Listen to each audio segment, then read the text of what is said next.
Hi, What I I'm Tom really Walker wanted and I to coach a investigate disabled as football part team in the of Cambridgeshire this area. project was, So first of all, one of the how key well is, differences is disabled from football coaching kind of disabled football to grassroots marketed football, and I would say advertised, and obviously how well is it supported is by the the first FA, main and what from the difference is the inside, what do facilities people and who the are on use the of inside equipment of to this aid with their disabilities. disabled football, In what my do they case, really it think would be about it? for And I spoke areas to to a support football coach, those who are blind, disabled and football of course coach, there's but different also components and different tangents that are grassroots football needed coach, for the different about disabilities what it's of really which you're like coaching. to I think that be really, part for me, of it's disabled football. trying to And my first question overcome to that him was barrier why, that what are the disabled football key is massively differences different to, between you put in grassroots brackets, football normal football. and And I think it's disabled football? important when you speak to a lot of people, they will use that word normal. And I think one barrier to overcome it is the use of that word. I'd say a second difference, really, for me, from what I've experienced from normal grassroots football, as you would say, to disabled football, is certainly the exposure, and particularly nowadays on social media platforms, and certainly the backing, the attention, and I don't just mean financially, I mean sort of physically. Certainly when I coach in grassroots football, whether that be for Colts teams, youth teams, or whether that be for adults, there's a clear difference between the following, whether that be fans, parents, volunteers, whether that be members of the committee. Whereas if you were to come watch a disabled football match, you would see a massive difference between the commitment of people who follow it. I suppose football in general, then, on to the second question, is really, for me, it's a large part of it is managing people more than football. And I think that goes across whether it's football for the disabled or not. I think really I've been part of many different dressing rooms, and I think that the relationships and the bonds built in a dressing room for me is certainly pivotal in success.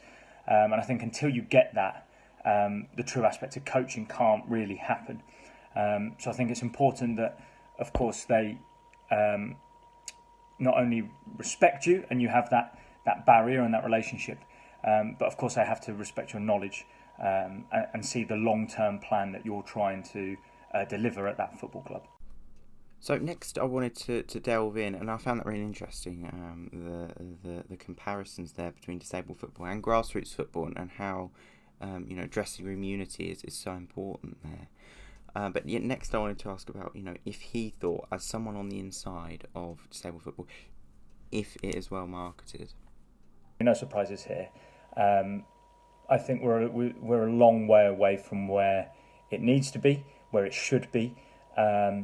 Certainly, in terms of its exposure, I don't think there's many people, certainly in my area, quite rural areas, in and around Cambridgeshire, I'm not sure there's many people would be able to name you more than 2 or 3 disabled football teams or leagues or societies, associations. I'm sure if you did a general quiz to much of the footballing world and football population and people who really have a deep involvement across all levels of football, and you were to ask them about disabled football, I think the answers you get back would be quite worrying and quite shocking. So I think there's a long way to go in terms of the audience that disabled football reaches, and in terms of the amount of effort, resources, and facilities that we offer the disabled community in terms of its accessibility to play, enjoy, and be part of the sport of football. And as you can see here, this backs up perhaps mine and Tom Walker, the coach that I've been speaking to, point here that it just isn't good enough. How it's marketed. As you can see in this screenshot, there have only been 2 posts from official FA accounts about disabled football in the last sort of 2-3 months. And, it really begs the question, why? So I spoke to a league chairman, a disabled football league chairman. I wanted to delve also more into the kind of what it's like to manage a league in disabled football, and also touch on the marketing side of things. Next, I spoke to Frank Mellin, who is the chairman of a league, a disabled league in the northwest of England. And I found it really interesting here to hear what he had to say about kind of what running a league feels like, trying to cater for so many different needs and disabilities. This league is actually a pan-disability league, which means that rather concentrating on one disability, say cerebral palsy or amputees, we cover for a multitude of disabilities, just so that if for example there's only 3 people with cerebral palsy in a club, obviously they're not enough for a team. So by making it pan-disability, you get different disabilities and it creates a team. And of course it helps with the interchange between the players because they appreciate more other people's disabilities. Next, I asked about if this is really countrywide and how widespread really disabled football is, because we've already established that the marketing already isn't good enough for it.